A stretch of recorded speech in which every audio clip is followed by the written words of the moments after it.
প্রিয় দর্শক, আসসালামু আলাইকুম। সুনানে ইবনে মাজাহ তৃতীয় খণ্ড হাদিস নাম্বার 3545 বাংলা অনুবাদ। আয়েশা রাদিয়াল্লাহু তাআলা আনহা তিনি বলেন, জুরাইক গোত্রের লাবিদ বিন আসওয়াক নামক জন ইয়াহুদি নবী সাল্লাল্লাহু আলাইহি সাল্লামের উপর জাদু করে।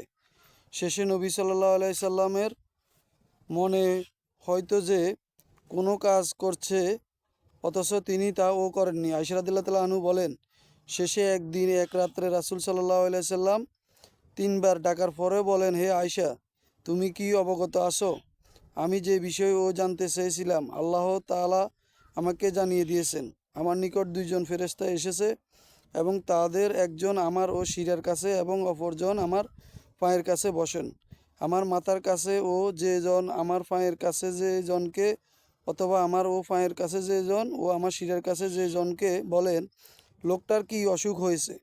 সাথী বলেন, তাকে জাদু করা হয়েছে। তিনি বলেন, কে তাকে জাদুগ্রস্ত করেছে? অপরজন বলেন, লাবিদ ইবনে আসাম।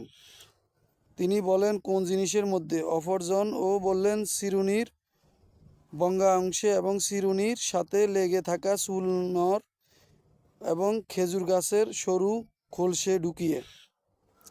তিনি বলেন, তা কোথায় আছে? অপরজন বলেন, জি, আরওয়ান কূপের মধ্যে। আয়েশা রাদিয়াল্লাহু তাআলা আনহা বলেন, তখন নবী সাল্লাল্লাহু আলাইহি সাল্লাম একদল সাহাবী সেখানে গেলেন এবং সেগুলো কূপ থেকে বের করা হলো।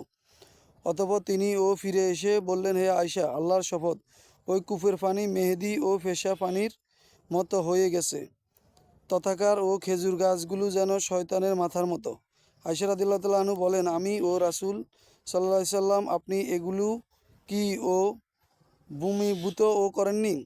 তিনি বলেন, না, আল্লাহ তাআলা তো আমাকে আরোগ্য দান করেছেন, তাই আমি মানুষের মাঝে এই অপচর্চা ছড়িয়ে দেওয়া অপছন্দ করি না।